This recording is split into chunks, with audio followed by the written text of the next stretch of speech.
Guys, welcome to Better Bachelor. My name is Joker with a face for radio and a voice for print. Furiosa. I've tried this intro 7 times now. I keep mispronouncing it. Furiosa. Damn it. Furiosa is a disaster. People are tired of the girl boss. The newest movie in the quote-unquote Mad Max saga is starring Anya Taylor-Joy, and they've replaced Mad Max in the Mad Max series, and they're exploring the other characters that are from the Fury Road franchise, and everybody said it's a pretty good movie. But I really feel 2 things are going on right now. Number 1, everybody's tired of the girl boss because they've seen too many movies where she's perfect, she doesn't have any flaws, she becomes even more perfect. Everybody praises her as wonderful, and they're a bunch of Mary Sues. The second thing is the economy is an absolute nightmare right now, and you can't come out with $100, $200, $300 million movies and expect people to pony up the money to go to the movies, especially when ticket prices have gone through the roof. Now, I haven't checked my local area, but I want to say last time I did, it was about $18 a ticket, which means if you're a couple going out on a date, you're looking at $36. You throw in the overpriced popcorn, you throw in a couple of sodas, maybe some candy, if the date wants it, and you're really quickly knocking on $50. Toss in dinner, which now even at McDonald's is going to cost you probably $30. It's expensive, and people are really running into some hard times. So I think between that and the Girl Boss series, people have just had enough. But I'm gonna show you the ratings. People say it's a good movie, but me personally, I was really excited for Fury Road. I enjoyed it. I enjoyed the new Mad Max movie. I like all the old ones, but when I heard about this, I had zero interest because it's not about Mad Max. So if you look at the movie chronology, starting back in 1979, so this is going back almost 50 years. We're looking at 45 years ago. Mel Gibson, of course, is Max. And then fast forward to 81, so just a couple years later, you get The Road Warrior, another good movie. Then you jump ahead 4 more years, you get Beyond Thunderdome, another good movie, definitely weird. And then you fast forward another 40 years just about to Furiosa, 30 years, fast forward 30 years to Mad Max Fury Road. And this one did well, was rated 8.1 with 1.1 million people rating it.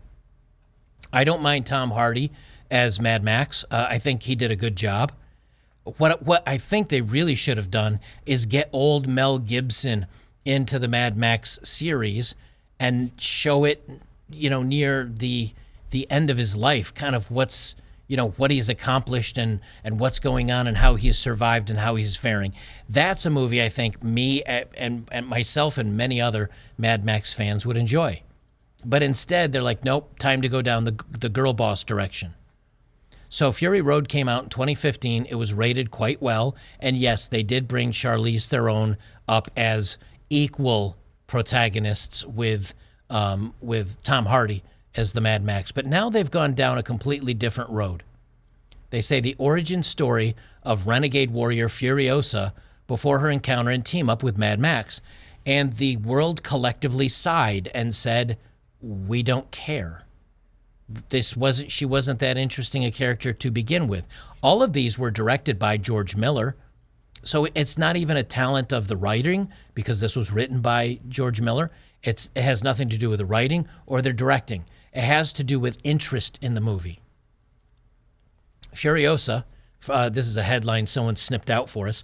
Anya Taylor-Joy and Chris Hemsworth, Mad Max saga manages just $25 million over the slowest Memorial Day weekend in nearly 30 years. But it's gone up in smoke. And for me personally, and again, I think this is what's going on with a lot of people, I'm not paying $30 or $20 or even $15 a ticket to go to the movies because I know it's going to be on streaming. I know it's going to be on the high seas if you're floating around like a pirate. It's going to end up on Netflix or something else at some point. And people are, when the bug and the jab went around, I think it really did finally kill the movie theaters. People just said, hey, I can stay home and watch this stuff, and I don't have the excitement of going out to a theater. I don't need that. I'll just wait, and I'll just watch it in the comfort of my own home. They say Furiosa, I don't know why I struggle with that damn word, Furiosa, up in smoke with $31 to $33 million opening. But again, that's been readjusted down to $25.5 million. They say this weekend at the Memorial Day box office, the film industry seems to be questioning its existence, ready to jump out of a window. How can genius George Miller directed tentpole prequel with great reviews, 4.5 stars, post-track exits to the multi-Oscar winning Mad Max Fury Road not be working? Let me just say this. Do you guys remember Barbenheimer, right? The Barbie movie did very well in theaters. Oppenheimer did very well in theaters. Even the more recent Dune, the second Dune out of the series, of the new Dunes, that did quite well in the theater. So why is those people want to go watch, or people will go watch those movies and pay the money to go watch those movies, even though Barbie's, she's not a girl boss, right? It's definitely a girl movie, but she's not a girl boss. But then when you look at Furiosa, it's, another strong, empowered woman that's going to be badass, and she's a great fighter, and she can throw big guys through walls, and I haven't even seen it. I don't even know what it's about. But I don't need to, because Hollywood has trained me to believe that any woman in an action movie is the girl bossiest of all bosses. They say Furiosa is still on track to be the lowest Memorial Day opening in 41 years, with a 4-day between 31 and 33 million. So I was 31 to 33. Okay. This was was 2 days ago, and this was, they don't have a timestamp on it, so I don't know. I don't know if it's been revised down or not. And as we told you in our summer preview, Garfield could beat her with a similar 4-day haul. As great as anyone, including myself, might think Furiosa is, Mad Max is finite fanboy property. Rated R at that, and he's always been. You know how many 13 to 17-year-olds went to Furiosa yesterday? 2% per post track. That's a big boy quad that's missing. Let's look at what they say. Okay, the 13 to 17-year-old boys, they can't go because it's a rated R movie, I guess, right? Is that what they're saying? Rated R? Science fiction, I don't know if it even says what rating it has on it. But the young men, or men, they're the ones that are into dystopian nightmare scenarios in the future. Young men are the ones into watching people struggle and fight and whatever. They're just into this type of sci-fi movie. So when you take a sci-fi movie that young men would normally go watch, and then you either make it rated R or you make it starring a female that most guys are like, I don't care about the girl boss, they're not going to go see it. And yes, a lot of apparent normies did go see it, but not enough. And so, as you can see, it's failing miserably. They say it's all about product. Theatrical isn't broken. Dune, Godzilla vs. Kong proved earlier this year that audiences have an appetite for movie-going. Ditto for Barbie and Oppenheimer last summer, and Top Gun Maverick and Little Mermaid last Memorial Day weekend. Exactly. So what is missing? You got a George Miller film. It's starring, it's about the Mad Max universe. It's dystopian. It's awesome. It's not about the movies. People are still going to the movie theaters. What's changing? Girl boss. That's the only thing I can see that has changed. Is it that it's girl boss and the economy's really sucky and people don't have that much money?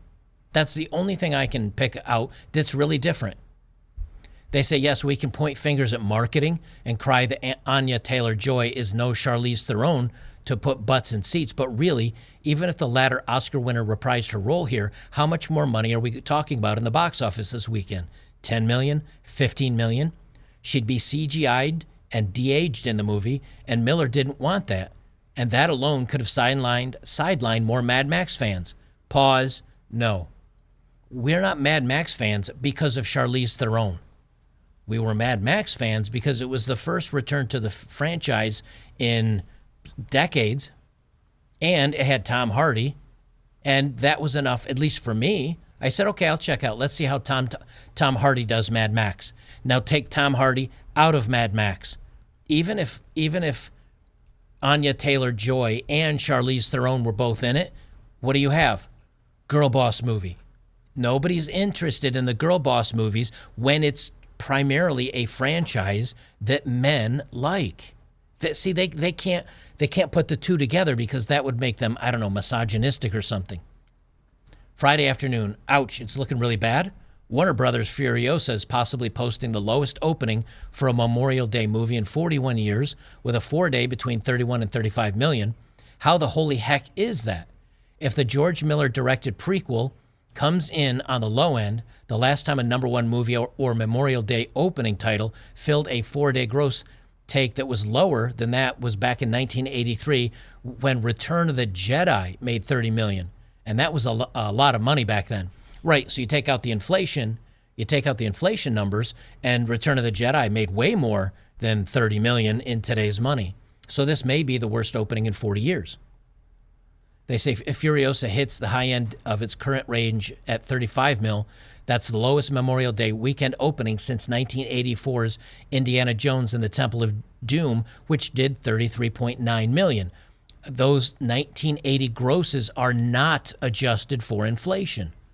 So when adjusted for inflation, this may be the worst Memorial Day movie ever, or since they started tracking box office numbers. They just say it's mind-boggling how bad the pre-reception is for Furiosa. But then again, dystopian motorcycle and truck tattooed gang movies in the desert aren't for everybody. Right. And then you take out the main characters, men, and you put in ladies. And people are just like, no, I'm good. I'm good. I'm not going to read down through the rest of this. You kind of get it. But Jeremy over at the Quartering, he had a very good point. He said Furiosa was the worst performing film for Memorial Day weekend in 30 years. It needs over 500 million just to break even after marketing. Despite great reviews, it made just 31 million and barely beat a Garfield movie no one even knew about. People are sick of female protagonists. And I agree with him. It's got an 89% tomato meter, which means there's some feminism, there's some girl boss, there's some girl power in there.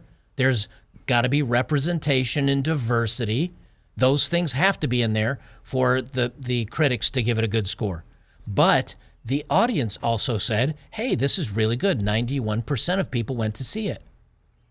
Or 91% of people said it was good of the 500 plus verified ratings.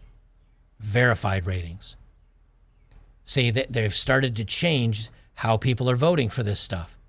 And yes, if you look at this and say, I want to see a badass woman protagonist kicking butt in the desert, and you go watch that, you're going to be like, yeah, I loved it, because that's what it's about. But if you're a guy that likes the Mad Max franchise and you're tired of the girl bossing and you see, oh, it's going to star, I don't know, some chick I don't know, and I don't care. And you don't go, and they don't get the money. George Alexopoulos says, I'm going to disagree. Female protagonists can be awesome. It just has to be done well, which it isn't often. And I agree with that. The Alien franchise was done very well. You know, and everybody brings that one up. But, I mean, you know, Terminator 1 with Linda, what's her name? You know, I mean, there are memorable performances. Linda Carter. Was it Linda Carter? No, not Linda Carter. I don't know, whatever her name is. From Terminator 1. Like, yeah, there are, but the problem is we know Hollywood doesn't do that anymore.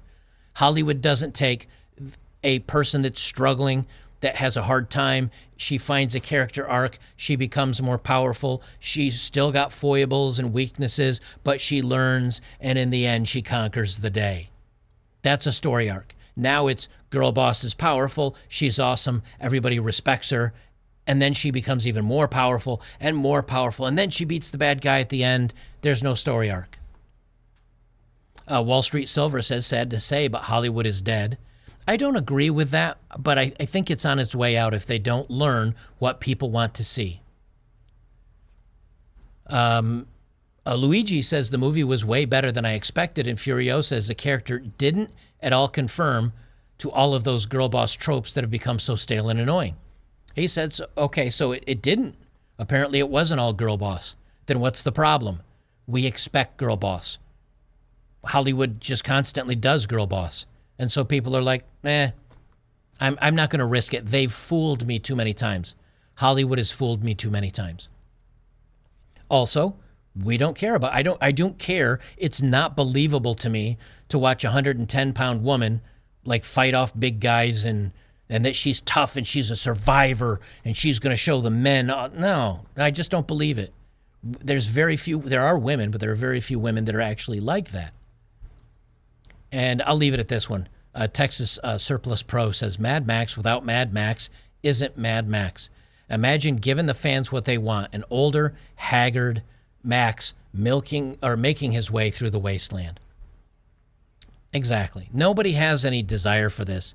There's no draw for this.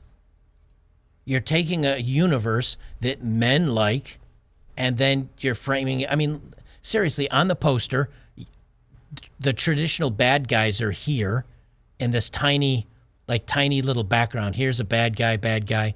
I guess Chris Hemsworth is a bad guy. He's back here. And who do you have? The female in the center, and then another massive female.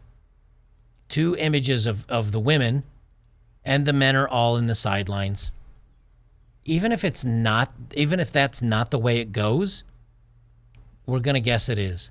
And Hollywood has burned too many people with the girl boss trope to where I think people saw this and they just said, I'm out. Oh, the other thing I was going to show. Somebody posted pictures. This is from Wasted Genius. I don't know if it says where he lives. It does not. He says, also, movies are way too expensive. And he shares a post where somebody took a screenshot of tickets for the upcoming Deadpool and Wolverine. Guys, one adult is $28.49 for one person. Seniors, $26.99. Child, $25.49.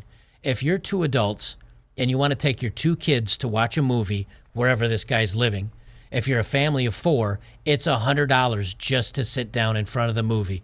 No popcorn, no sodas, no candies, no nothing.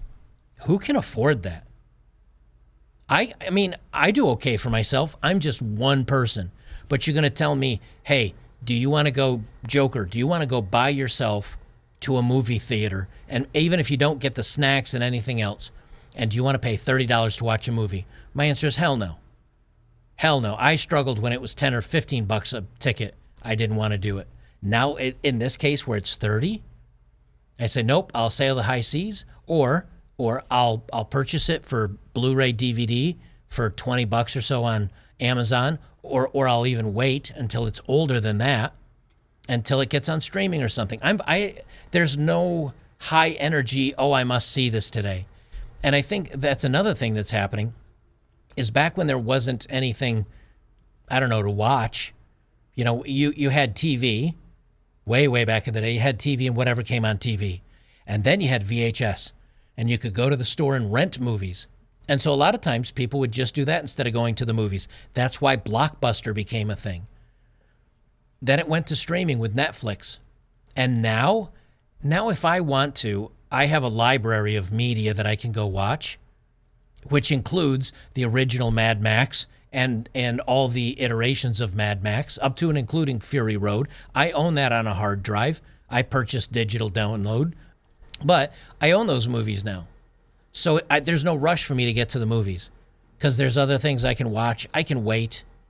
I don't think people are jazzed for movies that much anymore because there's no hype around them, and they're not good.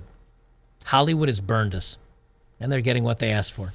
Guys, if you enjoy my work, join me on betterbachelor.locals.com. Hop over to the green site over there on Rumble. Great community of guys in both places. Get yourselves off YouTube because YouTube hates us and doesn't let us talk about real issues that affect society.